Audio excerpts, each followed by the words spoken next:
Assalamualaikum warahmatullahi wabarakatuh. Perkenalkan, nama saya Nur Afnisha Fitri. NIM saya 11950125154. Saya dari kelas Sistem Digital L, kurikulum 2015, jurusan Teknik Informatika di Universitas Islam Negeri Sultan Syarif Kasim Riau. Baiklah, di sini saya akan menjelaskan tentang teknik penyelesaian menggunakan aljabar boolean. Sebelum kita masuk ke teknik penyelesaiannya, alangkah lebih baik kita mengetahui apakah itu aljabar boolean. Aljabar boolean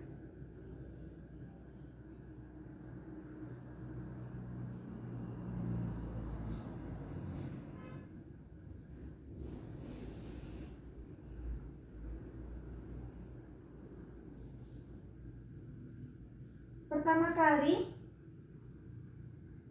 diperkenalkan oleh matematikawan asal Inggris pada tahun 1854.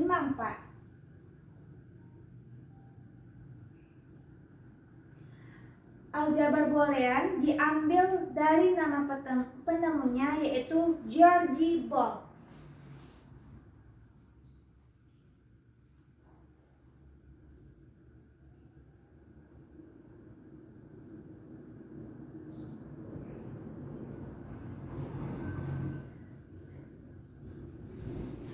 Aljabar boolean ini tujuannya untuk menganalisis dan menyederhanakan gerbang logika pada rangkaian-rangkaian digital elektronik.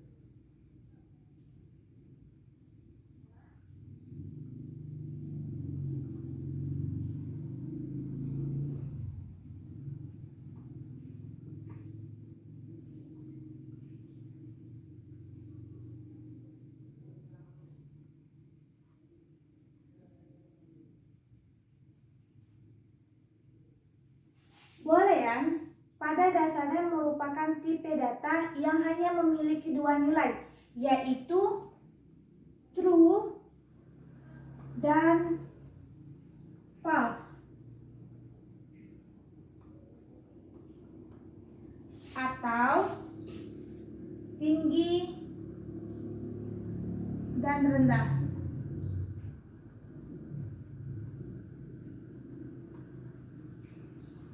Yang dimana biasanya disimbolkan dengan angka 1 dan 0.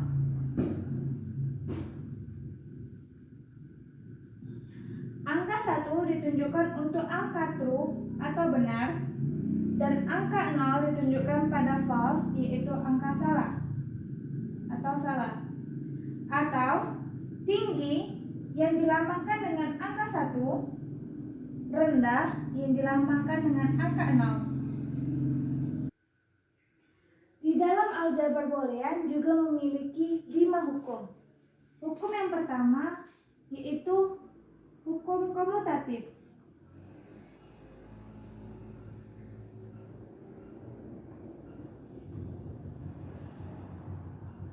Hukum komutatif menjelaskan bahwa penukaran atau perubahan urutan variabel input atau sinyal masuk sama sekali tidak mempengaruhi variabel output suatu rangkaian logika.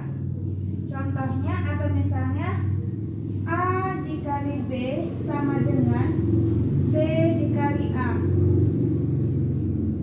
Hukum yang kedua yaitu hukum distributif.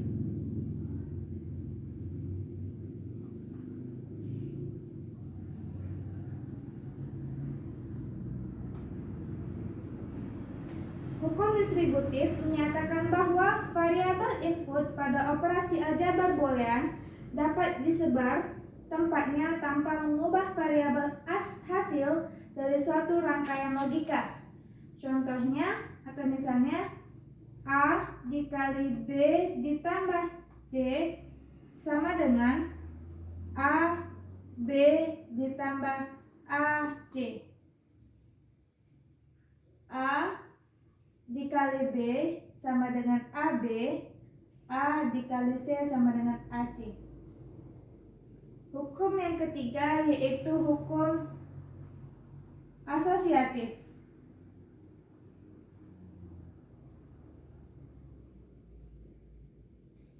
Hukum asosiatif menjelaskan bahwa perubahan urutan penyelesaian pada variabel tidak akan mempengaruhi variabel output suatu logika yang misalnya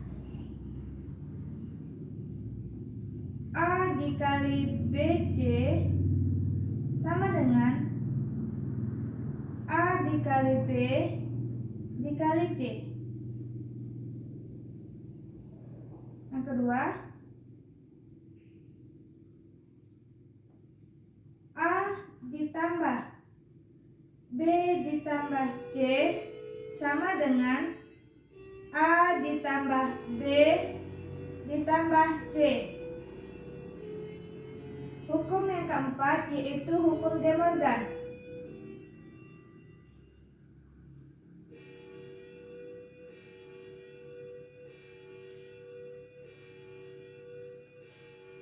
Hukum De Morgan menyatakan bahwa komplement dari hasil penjumlahan akan sama dengan hasil perkalian dari masing-masing komplement. Misalnya, A ditambah B ditambah C, ini sama-sama semuanya not, sama dengan A not dikali B not ditambah C not. Tambah kebalikannya adalah kali. Yang kedua, A dikali B dikali C, ini tiga-tiganya sama-sama C not, sama dengan A not ditambah B not ditambah C. Ingat,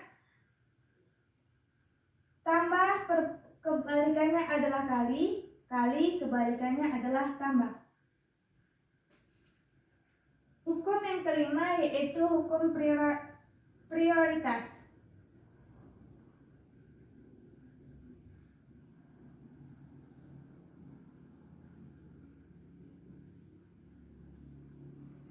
Misalnya, A dikali B ditambah C sama dengan A dikali B ditambah C.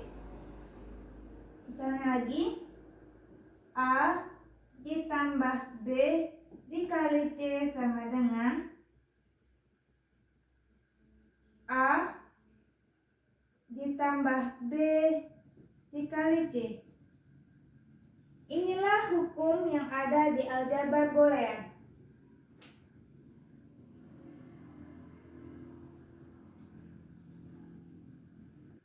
Di dalam aljabar boolean juga terdapat teori logika, yang dimana aljabar boolean ini memiliki 9 teori logika, yaitu A tambah 0 sama dengan A.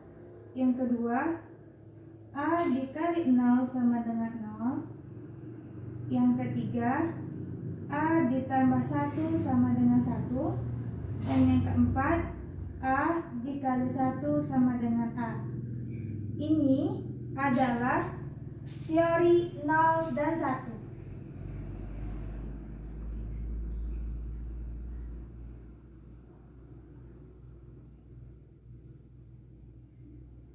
Lanjut, teori yang kelima yaitu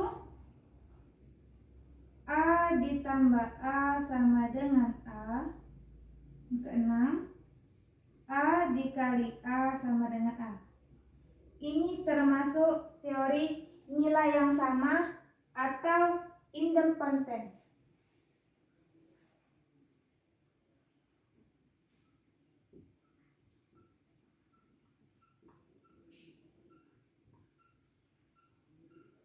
Lanjut, teori yang ketujuh.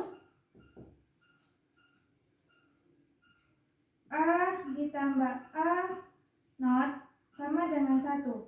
Ini termasuk teori komplement.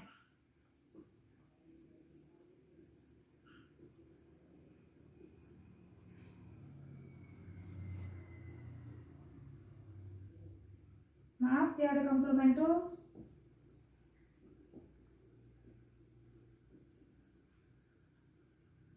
yang ke-8 juga teori komplement. Teori yang ke-9 yaitu A not sama dengan A.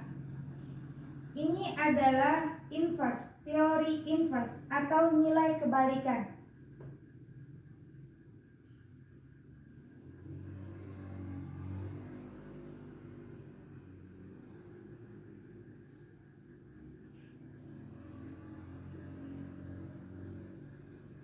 Yang dimaksud dengan nilai kebalikan yaitu A kebalikan dari A not dan A not kebalikan dari A. Inilah teori-teori logika yang ada di aljabar boolean. Di sini saya akan memberi contoh tentang teknik penyelesaian menggunakan aljabar boolean. Contoh yang pertama yaitu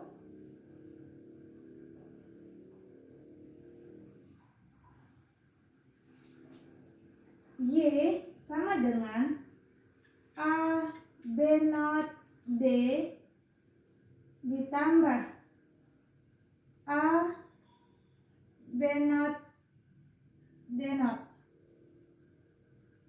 Caranya yang pertama, kita samakan dulu atau kita kelompokkan dulu persamaan yang sama. Persamaan yang sama yaitu adalah A B not sama A B not. A B not dan kelompok yang tidak sama yaitu D sama D not. Itu kita kelompokkan juga.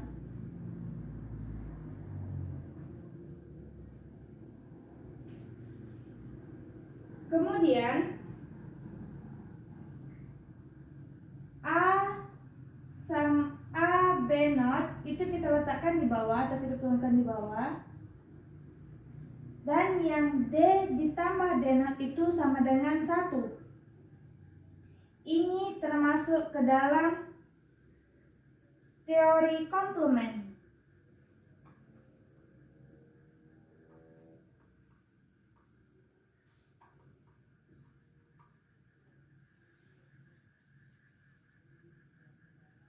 Kita masuk lagi contoh yang kedua, yaitu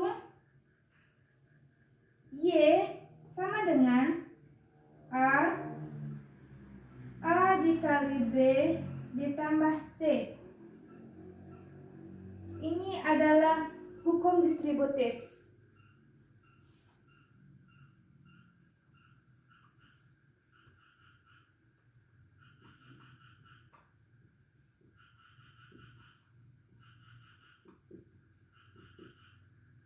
Caranya A dikali yang di dalam kurung ini kita keluarkan, yaitu A B ditambah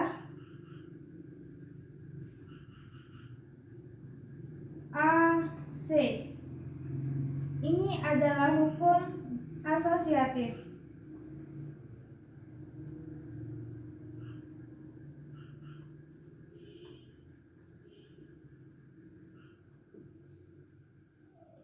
Kemudian kita kelompokkan A dikali A dikali B ditambah A dikali C. Jika ketemu dengan soalan seperti ini adalah teori independen. Teori independen.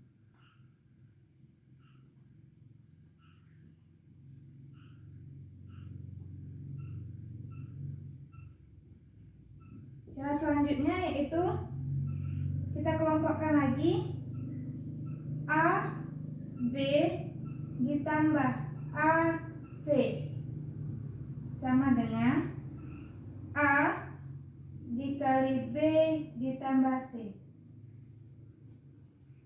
Hasilnya ini akan sama dengan yang ini karena A dikali B sama dengan AB ditambah A dikali C sama dengan AC. Oke, di sini ada contoh yang ketiga yaitu Y A B C D not ditambah A not B C not D ditambah A B C not D not ditambah A B C D ditambah A not B C D ditambah A not B C not D not. Yang pertama kita cari yang mana persamaan yang sama. Ini ada persamaan 1, 2, 3, 4, 5, dan 6. Di antara keenam persamaan ini, manakah persamaan yang sama atau yang bisa dikelompokkan? Kita lihat persamaan 1 dengan persamaan 3.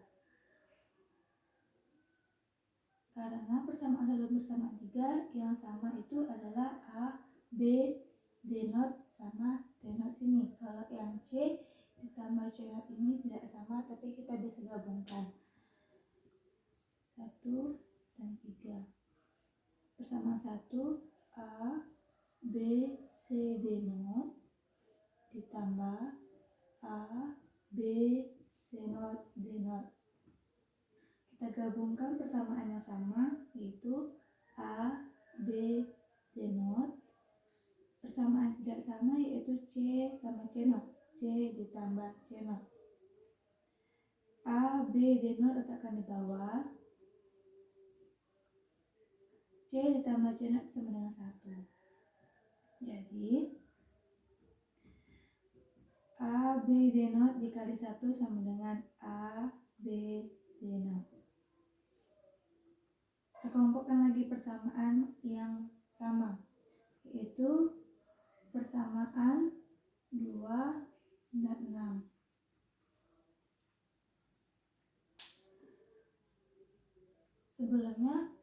Sebelumnya persamaan 1 dan persamaan 3 itu tidak bisa digabungkan lagi karena persamaan 1 dan persamaan 3 sudah digabungkan.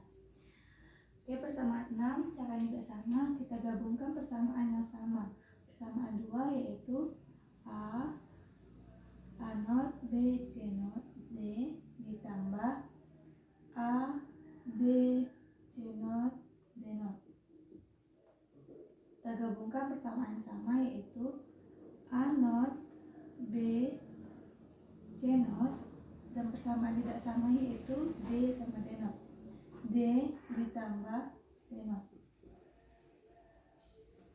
A B C not yang ini letakkan di bawah. Lalu D ditambah D not itu sama dengan 1. Kemudian A B C not A B C not dikali 1 yaitu A B C not. Nah, kemudian kita gabungkan lagi persamaan yang ada sisanya. Ada persamaan yang belum digabungkan yaitu persamaan 4 dan persamaan 5. Persamaan 1, 2, 3, dan 6 sudah tidak bisa digabungkan lagi karena persamaan 1, 2, 3, 6 itu sudah digabungkan atau dikelompokkan dengan persamaan yang sama. Sisanya tinggal persamaan 4 dan 5. Persamaan 4 dan 5. Persamaan 4 yaitu A B C D ditambah A not B C D. Persamaan yang sama yaitu B C D dan persamaan tidak sama atau huruf yang tidak sama yaitu A ditambah A not. B C D letak di bawah.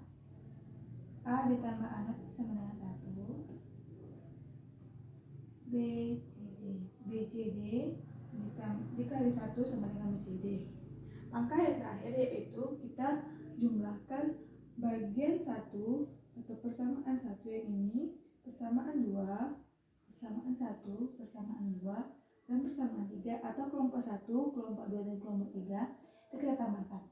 Itu Y sama dengan kelompok 1 atau persamaan 1 ditambah persamaan 2 atau kelompok 2 ditambah persamaan 3 kelompok 3. Persamaan 1 mana? Persamaan satunya yang mana? Yang ini. Persamaan 1 atau kelompok 1 yaitu A, B, D ditambah persamaan 2-nya A, B, C not ditambah B, C, D. Maka hasil akhirnya itu adalah ini. Hasil akhirnya itu adalah ini, yaitu A, B, D not ditambah A, B, C not ditambah B, C, D.